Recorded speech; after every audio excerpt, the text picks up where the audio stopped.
Good morning, distinguished guests, colleagues, and friends. It's my privilege today to welcome all of you to this discussion on an important and timely book, The Silent Enemy, Non-Traditional Challenges to National Security, authored by Dr. Arvind Gupta and Mr. Rajesh Singh. For decades, the global discourse on non-traditional security has been dominated by Western scholars and institutions. Much of the framing around climate change, pandemics, cyber threats, or disinformation has reflected Western perspectives, often ignoring the unique contexts and challenges of developing countries like India. Against this backdrop, the silent enemy makes a vital contribution. It reclaims intellectual space by offering an Indian perspective on how silent and unconventional threats are reshaping our understanding of security. The book makes a compelling case that in today's world, security is not just about armed forces, borders, and weapons. Instead, our greatest vulnerabilities may come from silent and often underestimated threats. Climate change, pandemics, cyber warfare, organized crime, food and water scarcity, and even the war of narratives. These challenges, though less visible than tanks or missiles, have the power to destabilize nations, including India, in profound ways. The authors begin by redefining national security, arguing that traditional border and military-centric approaches cannot address vulnerabilities exposed by climate change, pandemics, economic shocks, or disinformation. Security today must be seen as inseparable from human well-being, resilience, and governance. Climate change is identified as the foremost threat multiplier, already disrupting agriculture, water access, and migration, with profound implications for India's Himalaya-dependent rivers and long coastline. Demography is portrayed as a double-edged sword. A young population can drive growth only if equipped with education, skills, and jobs.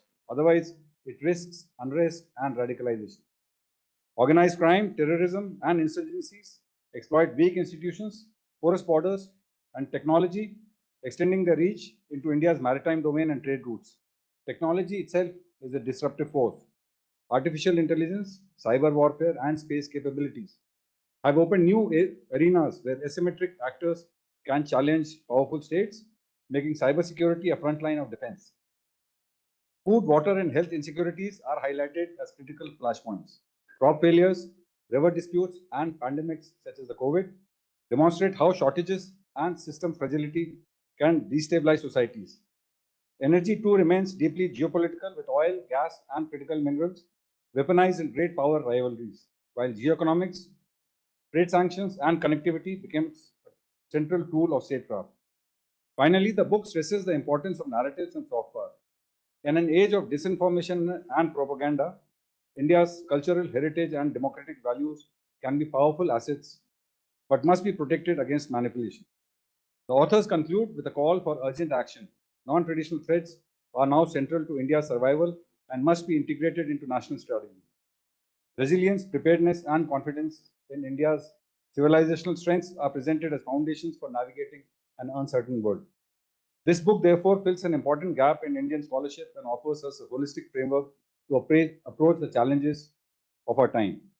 With these words, let me now request the distinguished gathering to release the book, and thereafter I will invite Lord.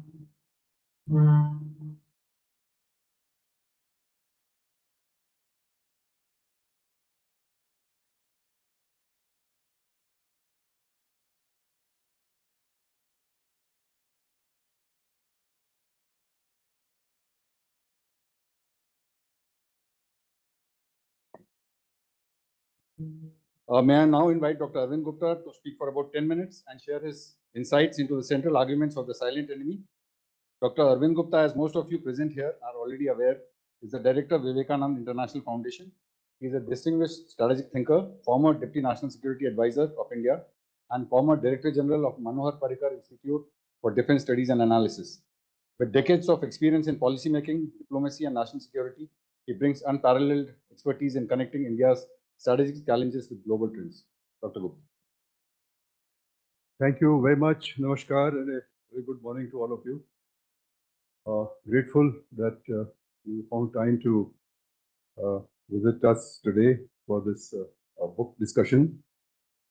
Originally, we had planned to keep it in a small gathering, but while talking to people, one realized that perhaps this is an issue which requires a little more awareness and discussion. So we slightly expanded the scope, but all of you we're very overwhelmed by your presence here. And thank you, Anurag, for really summarizing the book. It really makes my job easier. And we'll release a few minutes, which Pavan will be useful for Pavan because Pavan has to leave around 12:10 or so for another meeting. So we'll try to wrap it up during this period. And co-author Mr. Rajesh Singh is here, so he will also speak about the book. The national security documents of several countries, US, Russia, China, and many other countries, now today have separate sections on non-traditional security, and which climate change and many others are mentioned. So this has been happening over the last few years. Biden administration, for instance, national security strategy has a huge section on non-traditional security issues. We don't have a national security document, but that doesn't mean that we are not aware or not taking note of these issues. But I thought I'll just mention it. In fact, some of our think tanks, the IDSA, for instance, when I was there and Uttam was also part of those discussions, we had done a climate change and national security, which at that time was opposed by the enemy. They came and said, why are you securitizing the climate change? Anyhow, that is a debate that took place later. Then water. Now, Uttam is, of course, now a leading expert in water. The first issue with water and national security came out in a report in the IDSA in about 2010 or 10, around that time. So think tanks had started focusing on these things, but this was not a mainstream idea. And people would say that, why are you doing it? In fact, the UN Security Council debate took place in 2007 in the UN Security Council on climate change. This is an open debate as there is a practice. And the ME at that point of time objected, and our representative really objected that. But I think things have moved from there, and now we are living in a different time. Times are changing. And today, national security is being defined in a much bigger way, and it's the time that we did so. The distinction between traditional and non-traditional security is now blurring, whether you like it or you don't like it. A natural disaster, a financial crisis, a terrorist attack, an extreme weather event, a cyber attack on critical infrastructure, youth unrest, or a pandemic, or a financial and economic sanction eventually leads to several, a chain of events which eventually affect the comprehensive national strength of a country. And that is how national security is impacted. The link between these issues, non-traditional security issues, and traditional issues may not be direct, but they work, sometimes they are direct, but they work through myriads of pathways which ultimately lead to national security. Because today everything is becoming national security. There are several examples, and I'm sure all of you are aware of how now non-traditional security issues are now impacting national security. Trump's tariff war is now completely, it has actually catalyzed the transition to a new world order. What shape it takes is a different matter, but this is, it's part of the rivalry, the big power rivalry that is taking place. The terrorist attack in Pahalgam and the Operation Sindhu, the India-Pakistan military conflict, it was not just a conflict. We are totally in a new regional dynamic. So terrorism, of course, we have काफी time से झेल रहे हैं, but this is a very direct impact that has happened, and we have to think through this. You look at Europe's CBAM tax. Of course, on the face of it, it looks a tariff, another tax, but the climate change, the central point is climate change, the central point is decarbonization of economy, which in turn is going to impact your economic security and your trade, etc. So tariff war unleashed by Trump, CBAM by Europe, put together is going to have a massive impact on India's economic security and on energy, food, and economic security. The COVID, of course, no discussion is complete without mentioning the COVID. COVID was a wake-up call. In fact, much before COVID, in the NSCS, Ambassador Satish Chandra was the deputy NS at that time, there was a work on SARS that was done.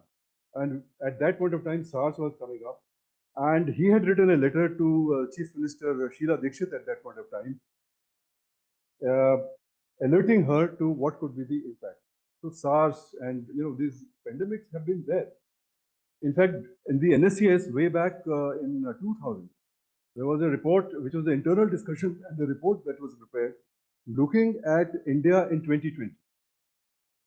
The NSABs of that time, when they started talking about the annual defense review, which later on became annual national security review, they all had chapters on non-traditional security issues, including economic security, energy security, terrorism, the bioweapons, and so on and so forth. In fact, I remember in one of our discussions, one former food secretary came and said, "We were talking about food security. What about the security of food for the animals?" वो चारे की बात उन्होंने की. Water, of course, Indus Water Treaty, the first major the examination of Indus Water Treaty took place on a request from Vivek Arju in ME at that point of time. Please examine what this Indus Water Treaty is and what it is, and that has led to all our understanding of Indus Water Treaty. So I think these issues have been there on the horizon. People have been talking about it, but it's only now that probably we have that critical mass to say that national security, non-traditional security issues are today traditional security. And of course, China. Today, China, despite it's trying to project itself as the leader of the alternative world and so on and so forth, but it does not hesitate to use critical materials or its dominance in supply chains, etc., for coercive diplomacy or for its geopolitical ends. So people have realized that everything can be today weaponized.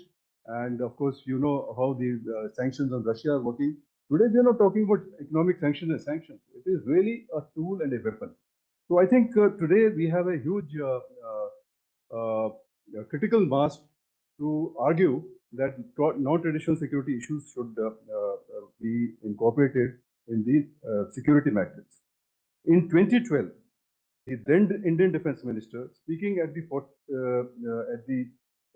14th Asian Security Conference at IDSA, he identified growing population, conflicts over natural resources, terrorism, drug trafficking, money laundering, and transnational crime, water security, environmental degradation, and cybersecurity as critical areas of concern that needed to be addressed through global cooperation. So that was the Defense Minister at that point of time. And the then National Security Advisor, Shiv Shankar Menon, he also took note of this, but he injected a note of caution, stressing that there is a need for rational prioritization of non-traditional security issues. This, of course, is correct, because everything is securitized and how to handle this. And that is still the issue. We are now in a gray zone conflict warfare situation. Our wars are being fought in multiple domains simultaneously. So preparing ourselves for convergence warfare, and this is the phrase which our CDS has been using in his book and in various lectures.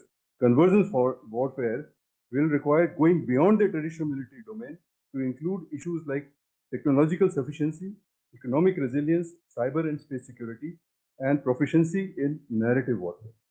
And of course, when we talk about narrative warfare, there's been a huge debate in this country about what was our narrative after the Pahalgam and after Op Sindoor, etc. And the debate is raging at this point of time.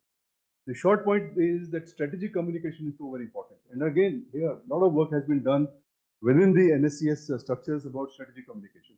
I remember when Leela Punappa was Deputy NSA, she took it, a major debate took place within the NSCS as to what should be the strategic communication.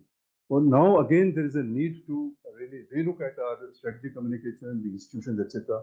And strategic communication, narrative warfare is very much a part of the traditional warfare today. So that's, I think, one point that would.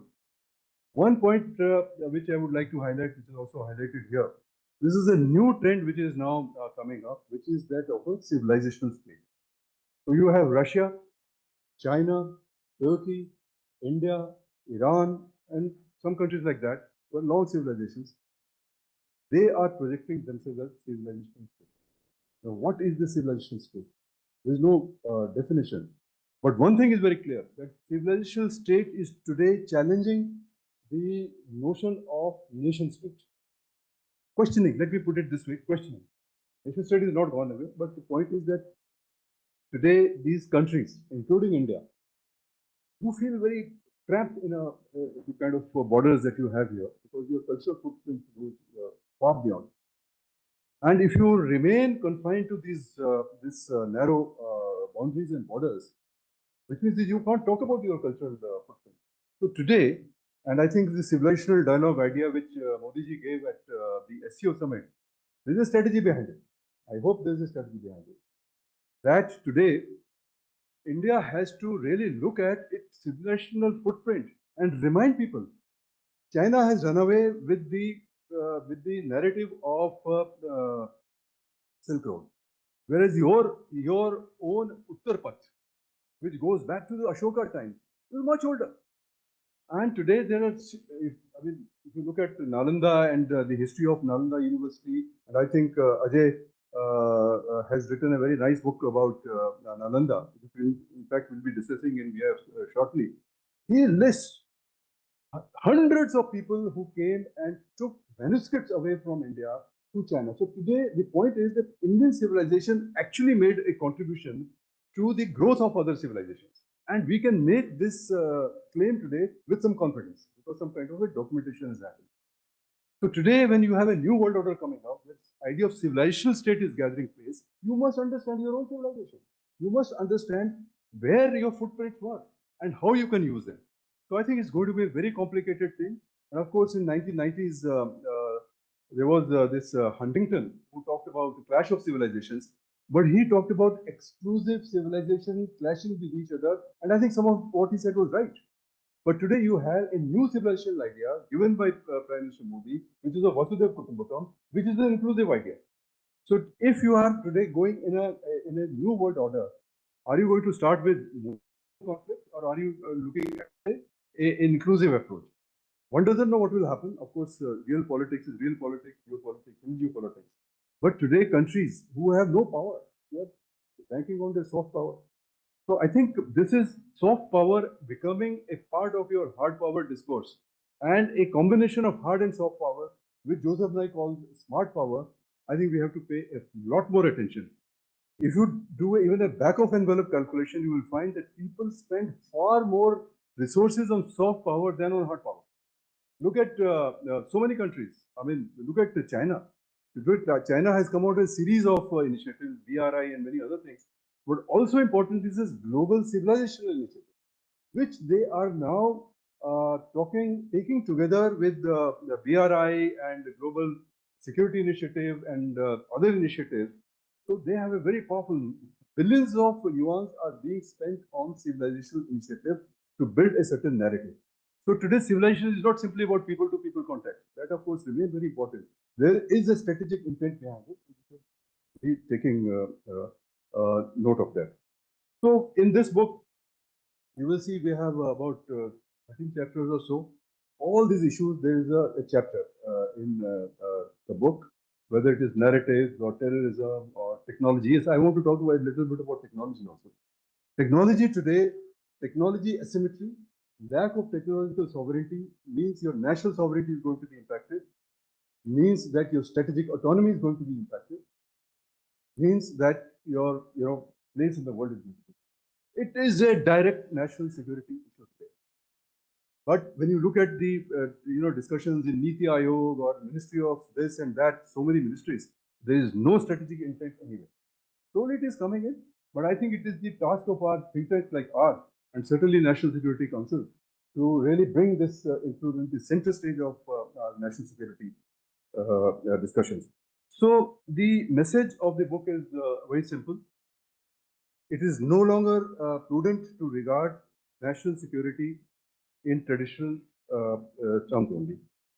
The purpose of the book is to raise awareness about the salience of non-traditional security issues in national security. And I think the suggestion, we haven't made too many suggestions, but one major suggestion to the policy makers is that I think after Kargil, we set up a task force which really looked at our national security in a holistic way. Probably time has now come after ops in do and tariffs and all this dialogue about civilization, etc., to perhaps have another task force of experts and other people to look at how non-traditional security issues should be incorporated into the security metrics of this country. And then, of course, some recommendations will come out of there. And of course, I must say that this idea of, in my mind, has been there since 1999. When I read the charter of the National Security Council Secretariat, there was a whole para which talked about energy security, food security. So this has been stuck with me for a very long time, and I have talked about it many times over. And but in the National Security Council, a lot of work has been done. But that is the right place which can bring all these disparate institutions, etc., together, and also give a fillip to the research in this area. Of course, we need far more research. It's not much, this is only broad ideas that we have talked about. But how exactly to do it is, I think, going to be a major challenge. But we need more thinking. So, with those words, thank you very much. Thank you, sir. I now invite Mr. Rajesh Singh to speak for about 10 minutes and offer his perspectives, particularly on the governance and societal dimensions of non-traditional security. Mr. Rajesh Singh is a senior journalist, author, and commentator on politics and governance. With his rich background in public affairs and media, he brings a sharp societal lens to issues of governance, democracy, and national resilience. His co-authorship of The Silent Enemy with Dr. Gupta brings together policy depth and journalistic insight. Over to you.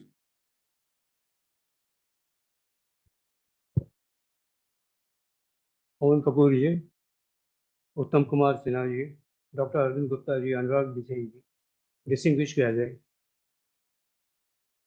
Dr. Gupta has already spoken a bit about the subject, and over the course of the next few minutes, we will be hearing more on it by the other speakers. So I will try to skip that part for now and share with you the story behind the book. It must have been sometime in early 2022 when the dark clouds of the pandemic had begun to dissipate. I happened to meet Dr. Gupta here during one of these Vimersh events. And then he shared with me his thought about writing on non-traditional aspects of national security. And then he listed some of them. He listed climate change, he listed organized crime, he listed environmental degradation, he listed maritime security, etc., etc. And then he discussed that at length. So I heard him out, and I was then a journalist working for one of the newspapers here. And so I told him that, Dr. Gupta, this is a fantastic idea. So he said, I'm thinking of writing a book. I said, even better. And then he said, why don't you co-author the book with me? I thought I heard it wrong, because as a journalist, and like most journalists, I'm a jack of all trades and master of none. And the national security, of course, was very far from my area of expertise. So I wondered if he had made a mistake. But before he could realize that he had made a mistake, I quickly said yes. And so he was stuck with me. And then we discussed the issue in a little more detail. And I went back and prepared a proposal. I had done about 8 books by then, 7, 8 books, published books. So I think I knew a little about how a proposal for a book should be crafted. So I quickly did that, chapterization, flow of chapters, everything, and gave it to him. So we had about 9 chapters then, which means each chapter dealt with one national non-traditional security issue. So 9 of them. Unfortunately, what happened thereafter was that he got caught up with his preoccupations. I was busy with my own some other books, and so the idea was basically into the cold storage. Sometime around May, June last year, 2024, at I think the India International Center, we were there at the launch of some book. And we were waiting for the event to start and having a cup of tea when Dr. Gupta told me, let's do the book. That was now 2 years later. So I said, let's do a book. I looked at him. I was a little cynical because I was not sure if he was really enthusiastic. Because in between, every time I used to meet him, I used to remind him about the book, and he used to say, yes, yes, we will do it, we will do it. And I became so predictable about this reminding that every time he would see me at a distance, he would say, we are doing it. So I said, after 2 years, now he's saying we'll do it. I was not very sure, but anyway. So I went back, dusted the old proposal, and we discussed it further, and more non-traditional factors or challenges were added. Eventually, we ended up with 15 non-traditional challenges, which are there in the book. So we have 15 chapters of that book. One thing was, I will just add another thing before I wind up. As I told you, I had done about 8 books before that, published books. But once, and when we started writing, we had a division of labor. So that was decided what we'll do, and then I would pass on whatever I had written to him for his review. So when the time came for writing, despite the fact that I had done so many books before that, I did not know where and how to begin. The first thing was the subject, of course, and the other was, I don't know, but I didn't know where to begin. So I did a wise thing. I waited for Dr. Gupta to write a couple of chapters. I read them, understood the tone, tenor, the narrative style, everything. And then I started writing my chapters. And that's how we finally ended up with the book. Maybe 7 months or 8 months into writing, we were ready with the draft and we posted it to our publishers. So that's how it went. Now, one thing we were very certain right from the beginning is that while we wanted the book to be of use to the experts, policy makers, etc., we are very keen that the book should be read by the lay readers, by the students, by the young crowd. And so we have tried to keep the narrative, the language as simple and as accessible as possible to the wide readership. To what extent we have succeeded, we leave it to the readers to decide. And I will end up by saying that each one of us is a stakeholder in national security. It's not just the policy makers, it's not just the government. All of us as individuals have some role to play. And that will be evident when, when one reads the book on the non-traditional challenges. Many of them are things that we can do at our own individual levels. I hope this book contributes towards that direction. Thank you very much. Thank you, Mr. Singh. We are privileged to have with us Ambassador Pavan Kapoor, currently serving as India's Deputy National Security Advisor, Strategic Affairs, a distinguished diplomat and senior policymaker with decades of experience. He has represented India in key postings across the world, including in the Prime Minister's office and in the Ministry of External Affairs. His last stint was as India's ambassador to Russia. His perspectives today will add great value to our discussion. I now invite Ambassador Pavan Kapoor to share his thoughts on the book and the policy challenges that it highlights.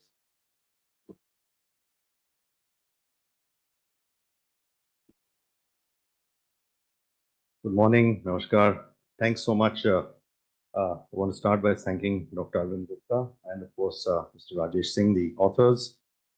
Distinguished gathering. Many of my senior colleagues are here, and lots of friends. So thank you all for being here.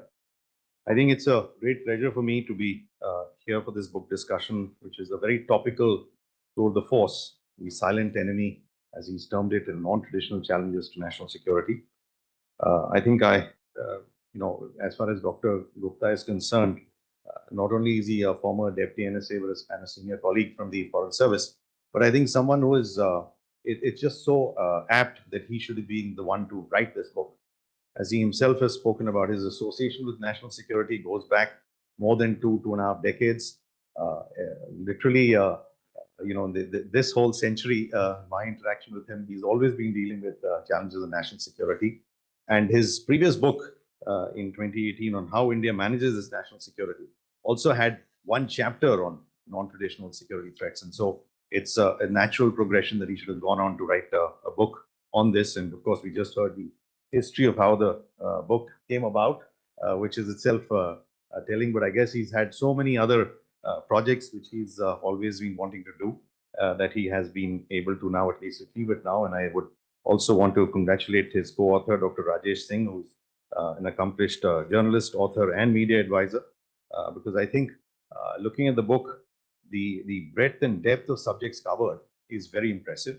It's also reflective, and therefore I would also congratulate them that this combination of an academic practitioner along with a journalist makes the reading style very much better, I would say, than what normally many of us are accused of is bureaucraties in our writing styles. So I think that's particularly valuable for its reach out to a much larger section of society. I think going by the citations and the advanced praise the book has got from very accomplished professionals, it's clear that the book is making a mark for itself. In my opinion, the biggest contribution of the authors is their call to place non-traditional security issues at the center of the debate on national security, rather than treating them as peripheral adjuncts to the so-called hard aspects of security, as we just mentioned. I totally agree with the central premise of this book, that ignoring non-traditional challenges is not an option anymore. A comprehensive strategic approach is needed. In fact, integrating non-traditional issues into our strategies to deal with national security will make our approach more holistic and effective. Now, whenever I speak about challenges to our national security, I must confess I always emphasize the importance of economic security, as well as challenges we face from climate change and demographics, and the importance of maintaining social stability in the country's progress. For example, in the past few years, it's become evident that countries, as Dr. Gupta just mentioned, are willing to bring to bear their economic leverage on us for political reasons. Whether it's fertilizers, critical minerals, or even infrastructure building equipment. Even more worrisome is our dependence on one large country for critical items like APIs, rare earth elements, integrated circuits, and electronics. While these are not explicit dependencies, in turn, they often lead to implicit dependencies of human resources and technology too, leaving us even more vulnerable. In fact, I would say that resource vulnerability in general continues to pose a very big threat to our national growth and development. Another source of threats to us, of course, is the economic warfare, which manifests itself in the form of trade embargoes, boycotts, sanctions, tariff discrimination, freezing of capital assets, the prohibition of investment, and other capital flows.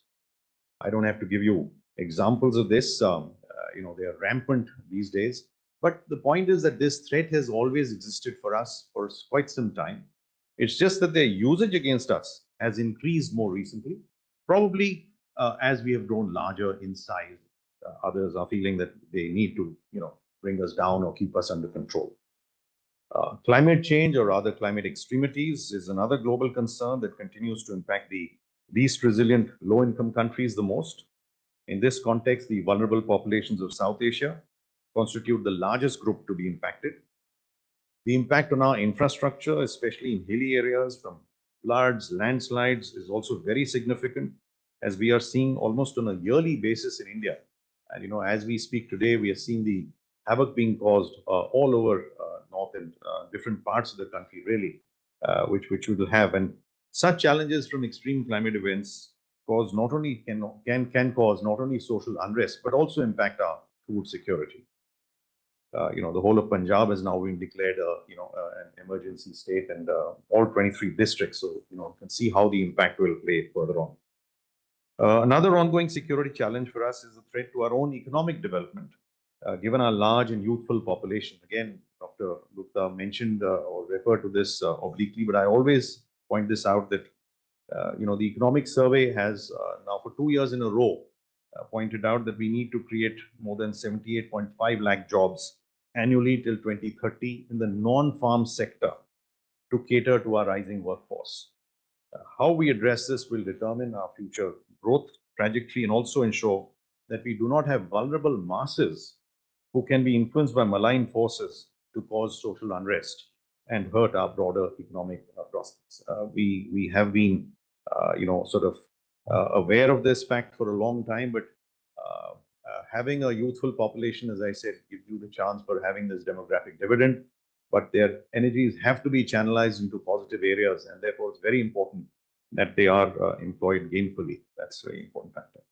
The authors have highlighted not just these, but many other aspects of non-traditional security issues. As they said, 15, and so they've listed all 15 out. But They've talked even like to issues like organized crime, water scarcity, health and energy in a very lucid and user-friendly manner. So there again, I go back to the point about how this is a very readable book and therefore much larger, it should reach out to much larger sections of society. In fact, I want to point out that they've taken the case of Operation Sindoor and have brought out how the management of perceptions in the battle of narratives has played and will continue to play an important role. Dr. Gupta talked about the importance of strategic communication. There's no doubt that this has been a huge debate on how we handle this during and in the aftermath of Operation Sindoor. And I think it's something that does need a very close re-examination, there's no doubt. The use of media, both social media and television channels, for disinformation and how that is to be countered continues to be an important challenge for us. I'm sure that this will soon become the go-to book on non-traditional national security challenges for both experienced and young professionals, as well as for the wider public in the near future.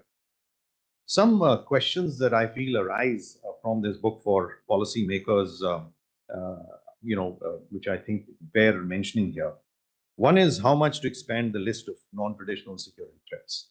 Dr. Gupta pointed to a former NSA, Dr. Shivshankar Menon, who said that, you have to have a rational prioritization, otherwise you just keep adding on. But as he said, so you need that rationalization and that process would need to be looked at. Secondly, what aspects of these threats should be dealt with by the national security structures and which ones should be dealt with by the line ministries? For instance, should socio-economic issues that may impact national security be dealt with by national security structures, or should the line ministries continue to hold primary responsibility for dealing with them? Now, this is just a practical aspect because this does come into play when you're actually dealing with some of these issues. So this is particularly relevant in the Indian context because national security structures in our country remain advisory in nature, particularly the NSCS. Moreover, in our Westminster-style cabinet system, cabinet ministers retain primary responsibility for actions under their charge. I think it's no surprise to either Dr. Gupta or many of you here in the room that while our voice in the NSCS and these national security structures gets heard, there are still line ministries who do find us rather irksome and troublesome and keep wondering why are we having to comment on these issues and who are they to give us their views on this, and why don't they just let us get on with our work. So this is still a factor that we have to account for. I would say that the restructuring of the NSCS in 2018 did address some of these issues by including the roles and functions of the NSCS in the allocation of business rules, coordination between the NSCS and NITI Aayog, because this is another issue that comes up sometimes, is that they have an overarching role on many of the development. Should they bring on security issues? They also have a general who deals with military issues now in NITI Aayog. So these are all, but we've tried to institutionalize the relationship with them as part of this exercise to ensure that security and development are seen as two sides of the same coin, something which the authors of the book have also emphasized. Economic security is now being dealt with in a small but slightly more organized manner in the strategic affairs vertical in the NSCS, although we feel that we need to work and develop that much more. But again, an area where many of the line ministries really wonder, why are we getting this? The NSCS already has a mandate to deal with cybersecurity and maritime security and has played an important role in these areas since its inception. The appointment of a national cybersecurity coordinator much earlier and a national maritime security coordinator in 2022 has also led to greater focus in the NSCS on these important issues. Over the years, the NSCS has made important contributions to strengthen security in the interface areas, technological security, which Dr. Gupta again pointed to. You see that we have, in the last few years, seen NSCS taking the lead on some of these technology initiatives, technology security initiatives with the US, with the UK.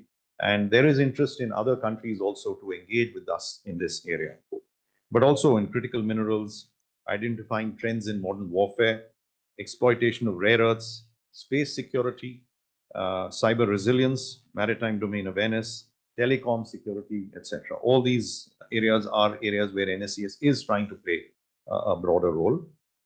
The NSCS is already playing a proactive role in some of these areas, suggesting that it is possible for the line ministries and NSC structures to work in cohesion to deal with non-traditional challenges. For example, I agree with the authors that manipulation of weather systems to aid warfare or use of biological agents in war or peace and diversion of transboundary rivers for military purposes could be included in dimensions of national security that merit greater attention at the NSCS. While other aspects of climate change, environment, food, health, and water should continue to be dealt with by the line ministry. But this is sometimes easier said than done. I would like to end by also sounding a small note of caution. And this relates to the need to maintain a balance between our focus on traditional and non-traditional security threats. There had been a tendency in the early part of the century to assume that the traditional security threats that emphasize military strength, balance of power, and defense of sovereignty were in some way likely to diminish in importance. Another theory that gained currency was that future wars would be short and swift, and long drawn out wars for conquering territory were neither affordable nor desirable. As we've seen, the recent conflicts in Ukraine and Gaza shown that these assumptions are of very limited value. In fact, just this morning, I was just seeing the images coming from the military parade in Beijing. It was quite interesting. I mean, we're not unused to our own military parades on 26 January, but this was quite interesting just in terms of the sheer amount of armory, weapons, and new stuff being on display. It was so the tendency to undermine the significance of traditional security issues or to over-securitize human security should be avoided. Traditional security issues remain important, even as the challenge of non-traditional threats grows. The need today, as very comprehensively and clearly brought out by the authors of this book, is to integrate traditional and non-traditional threats into a holistic strategy to deal with national security challenges. And I think this is a real credit to the authors, and I want to again commend them on this excellent work. Thank you. Thank you, Ambassador Kapoor. To enrich our discussions further, I now invite Dr. Uttam Sinha, Senior Fellow, MPIDSA, a dear friend, an ex-colleague, and a leading scholar of non-traditional security and water diplomacy, to share his reflections on the book and its broader implications. He has written several books and also has several edited and co-edited volumes to his credit. May I also mention that his book, latest book, Trial by Water, is scheduled to be released today at the India International Center. And I would encourage all of you to, if possible, to attend that session as well. And I also request Uttam to consider a substantial discount to the participants who attend with a copy of this book to your session. Over to you. Thank you very much, Namaskar.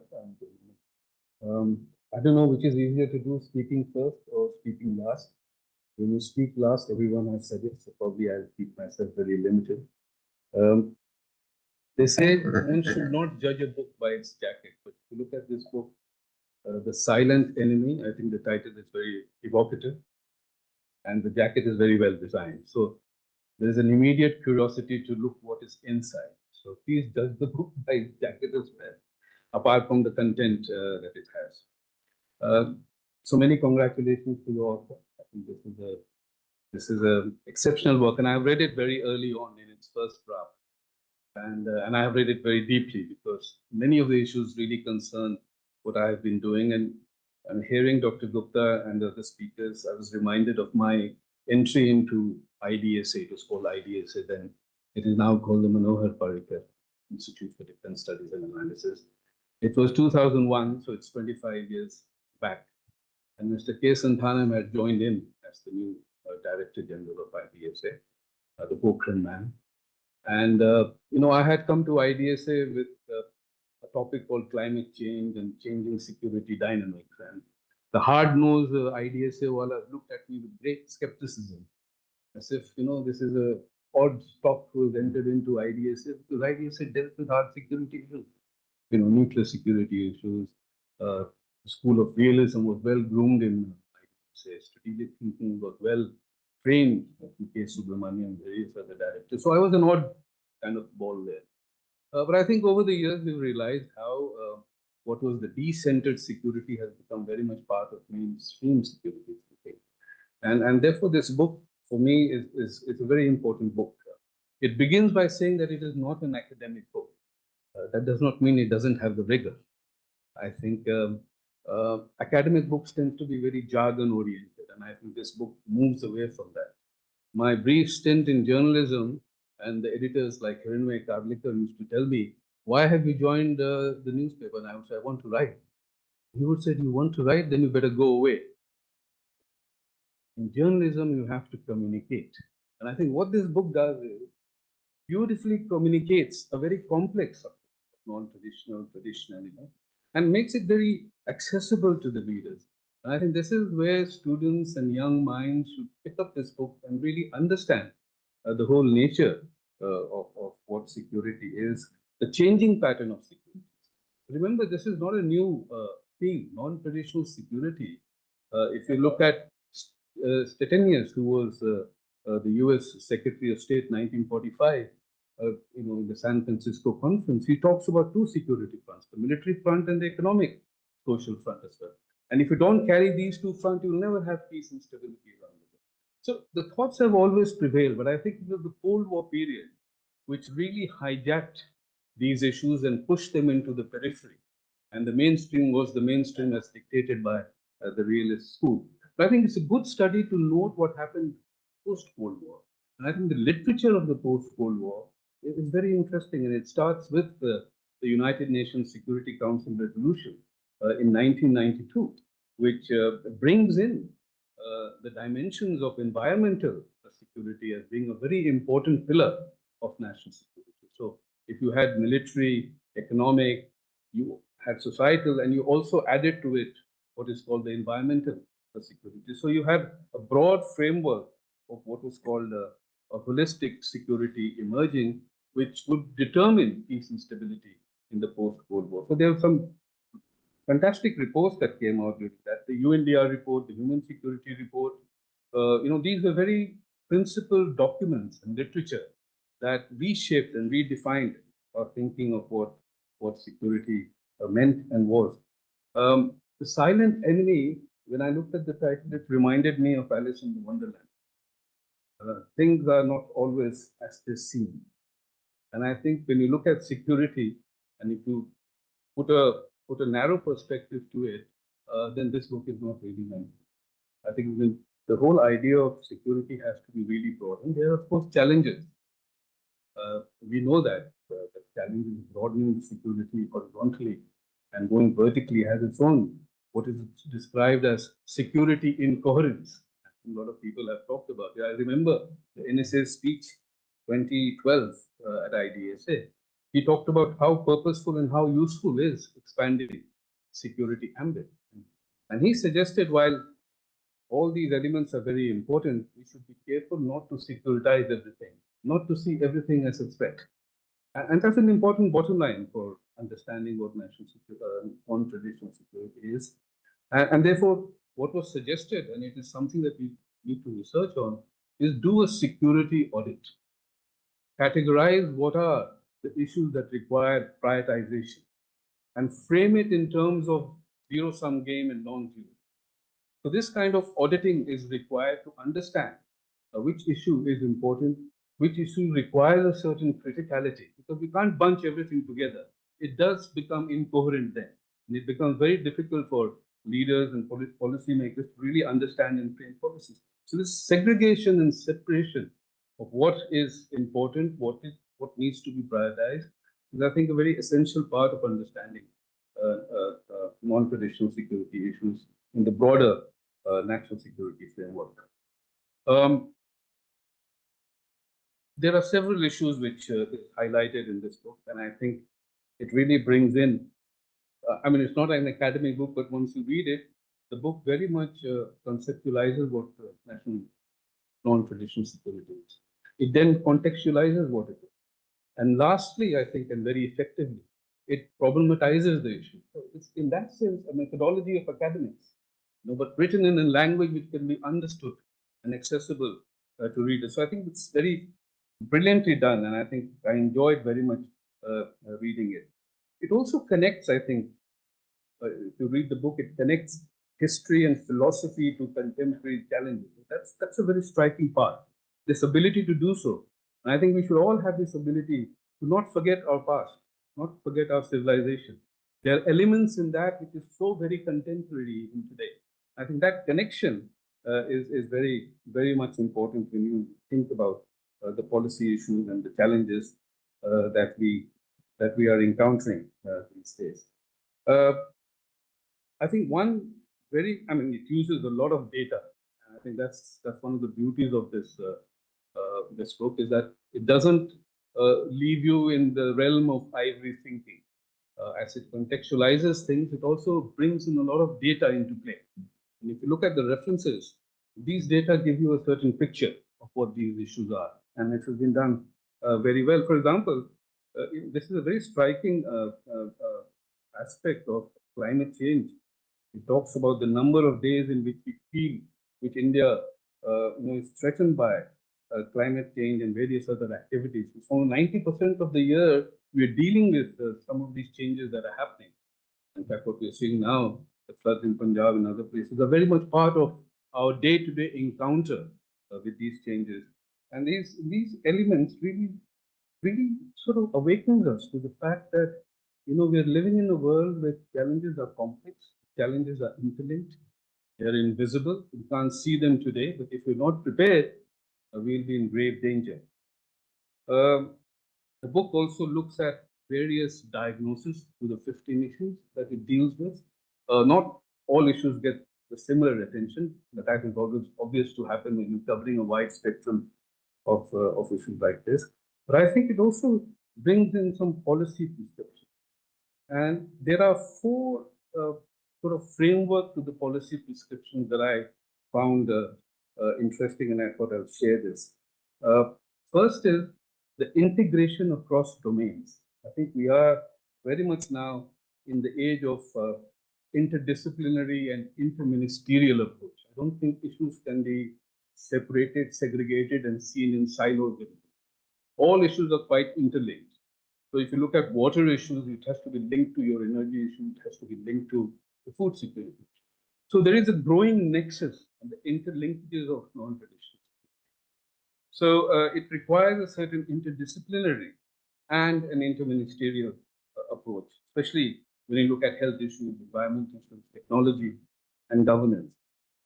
There is also a greater call for bringing in science into the policy-making exercise. So the changes that are happening, the issues that are being dealt with, science plays a very important role. I think geography also plays a very important role. Looking at the region and the map, surveying it, detailing every turn and corner would be very useful to understand the new challenges that are emerging. Data surveys and monitoring, these would inform the negotiation process. When we deal with countries in the region or at the global sphere, data surveys, mapping would be quite critical. And therefore, science and diplomacy, science and policy making would play a very central role.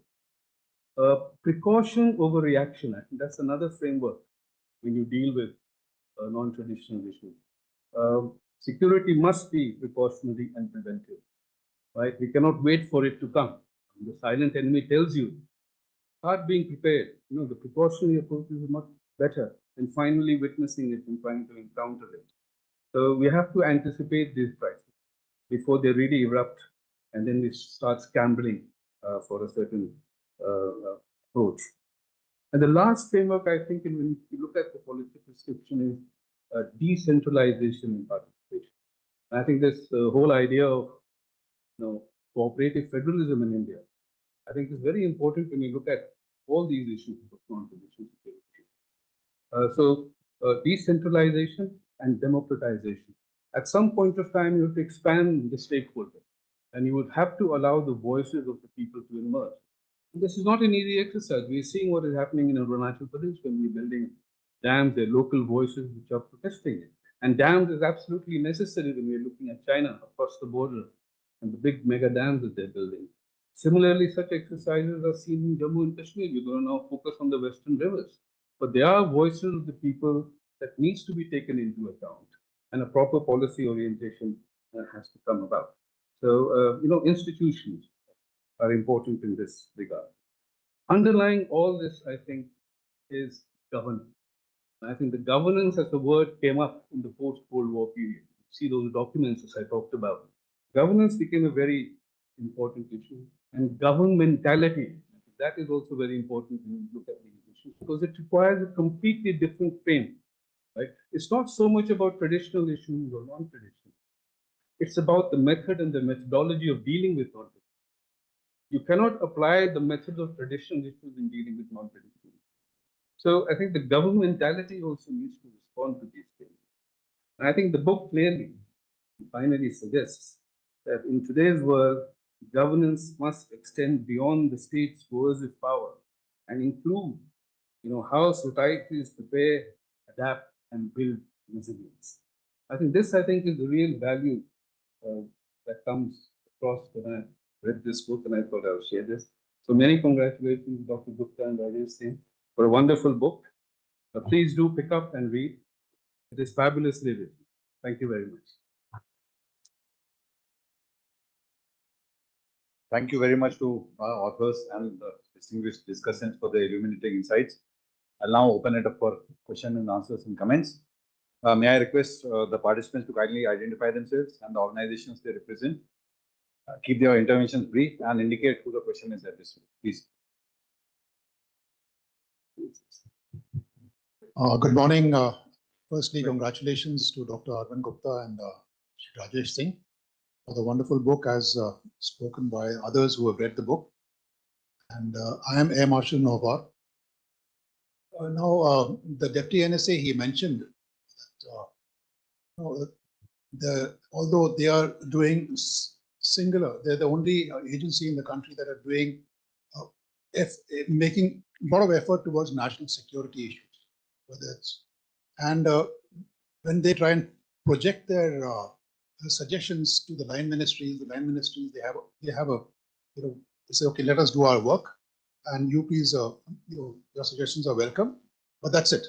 Now that is not the way what Dr. Uttam Kumar Sinha mentioned. He mentioned that we must prioritize, carry out an audit and carry out prioritization. If priority is given to a particular aspect of non-traditional security which needs attention, then I think by an act of parliament, the NSCS must be given teeth to interfere with the line ministries and tell them to get on with it. I do not know where this suggestion will go, but it's just something which is worth considering. They should be in the form of an ombudsman, and that's my suggestion. Thank you. Very.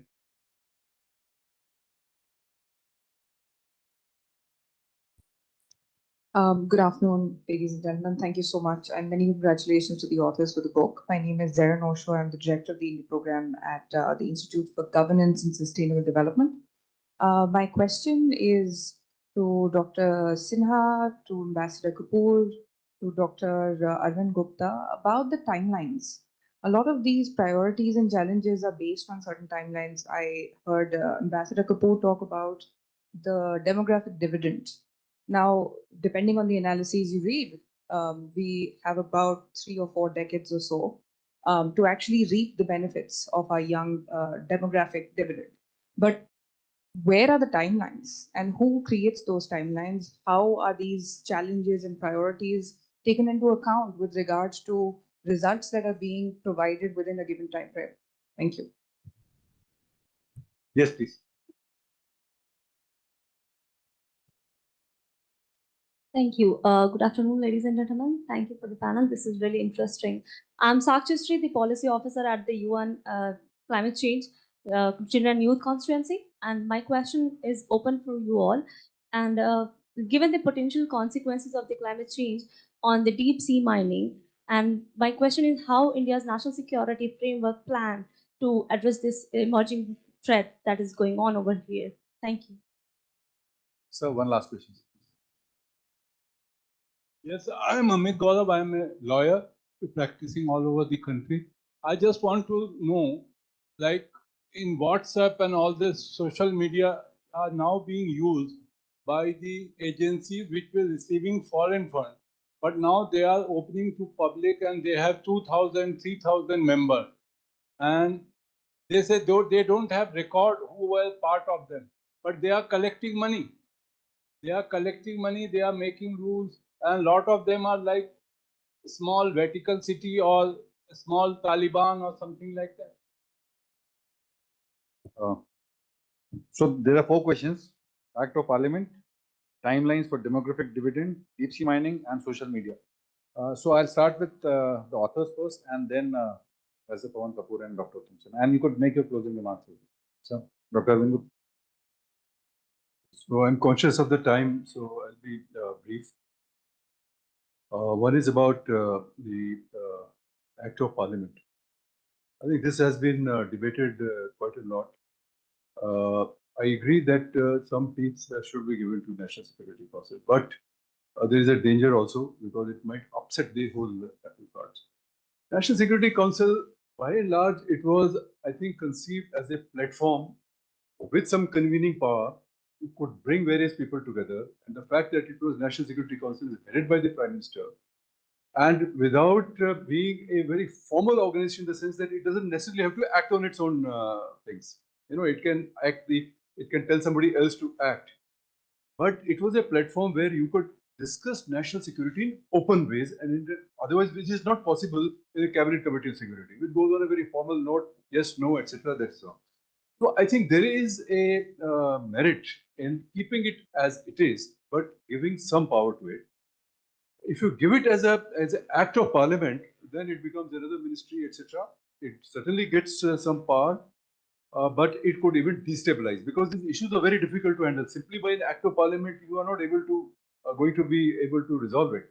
So that persuasive power it has, and that is why it took several years, 2018, to even bring it to the in the allocation of business rules, which could have been done much earlier.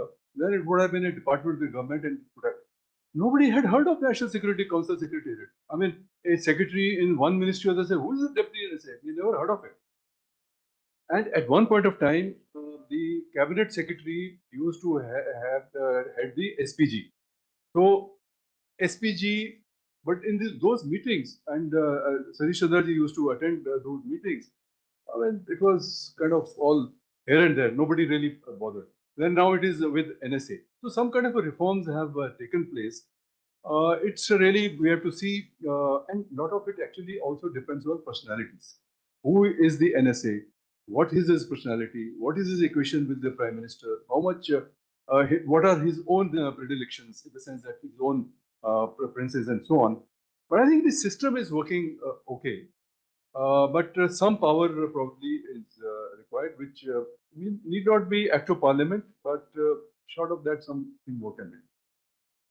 Then I think timelines. Yes, this is the whole point about timelines. We know the issues, but we have to prioritize and we have to fix timelines, and that is where National Security Council Secretariat or the task force that we have suggested, they could look at it. It's very difficult to give, artificial timelines. That also not be correct. But timeline issue is very important. It needs to be given in some attention in the task force setting.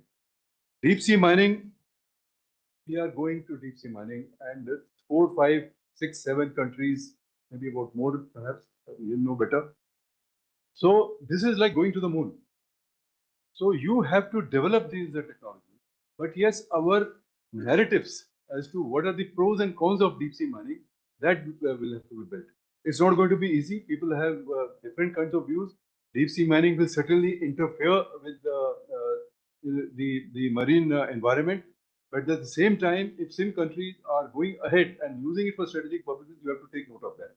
So this balance between the strategic imperatives and the environmental issues, which is really what the sustainable development is all about. It is there in every field. But I think deep sea mining is that frontier area in which we have to look at. WhatsApp groups and yes, I don't know what the answer is. The answer I think the Chinese have found in some way because they have made their own WhatsApp. Now this is where we missed. That is where the technology sovereignty is very important. So we must have technology sovereignty. We are not investing. Even today, we are seeing that in AI, we are looking at how do our businesses begin to use AI to increase their efficiency, which means who's AI? So unless we have technology sovereignty and start developing our own technology and our own we missed all the opportunities. All your Infosys and TCS, etc., are much older than Google's and Microsoft's. And they were very big companies even at that point of time. I mean, globally, they were doing a lot of work. But we decided at that time not to invest in R&D. Now, I think you put all this security together, and there is only one, if from my point of view, unless India invests in R&D and becomes a technologies autonomous country and technologically sovereign country, our strategic autonomy is going to be.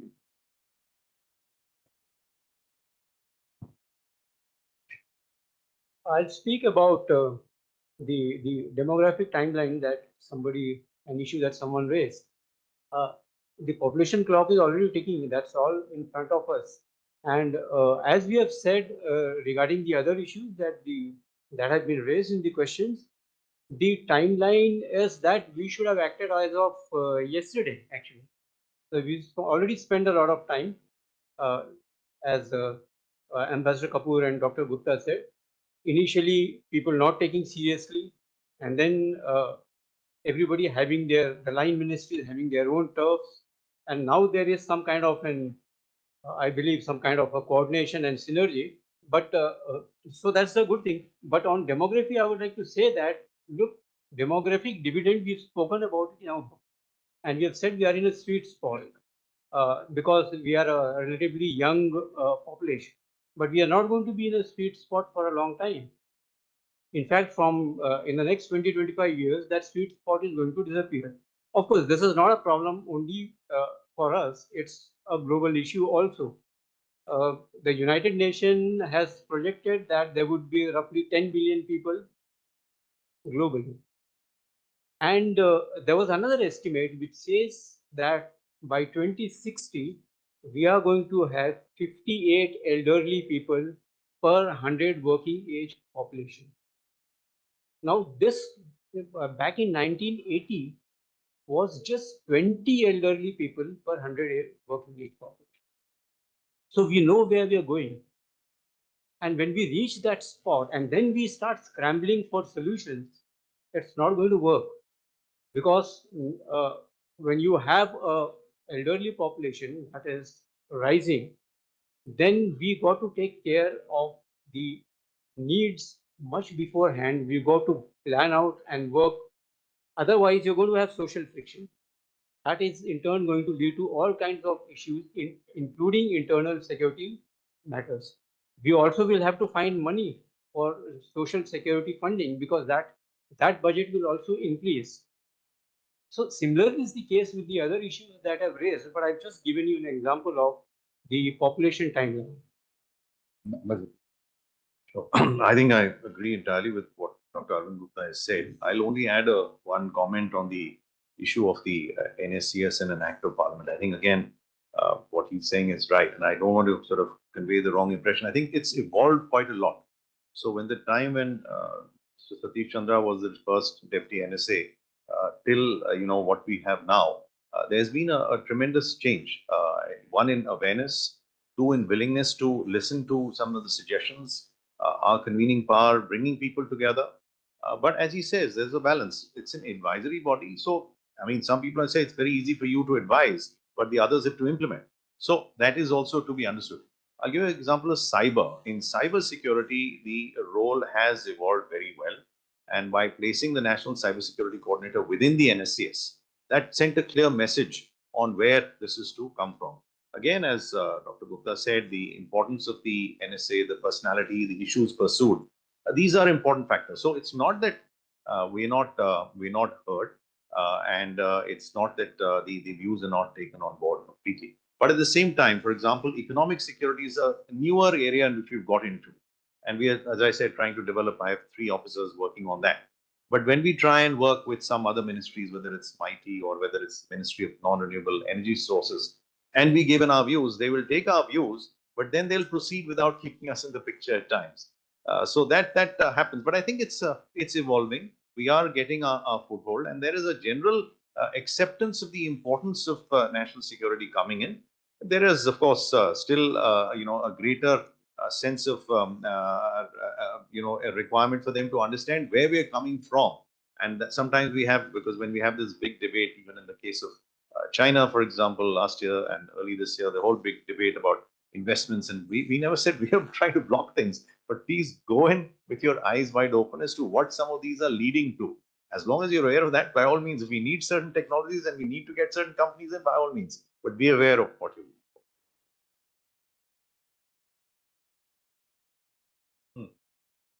Sure. No, that is essential. Absolutely. I think even Dr. Gupta mentioned it, and I spoke about it that with former Deputy NSA saying that also we have to. So you can't deal with all. You will have to do that, and as Dr. Gupta suggested, maybe a task force or something to look at some. See, the priority, it will vary from country to country. So it's not necessary to include everything. For some countries, water may not be an issue. Some countries, terrorism may not be an issue. So the issue, that means it is left to a country to identify. So that is really the government of the day. You'll have to do. Dr. Uttam, we are completely out of time. I'll give you 1 minute for your closing.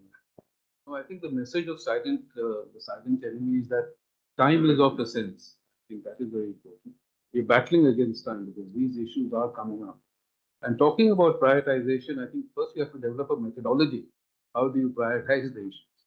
I think one of the methodologies would be to suggest which issue can be worked through a cooperative arrangement and which issue is a threat oriented.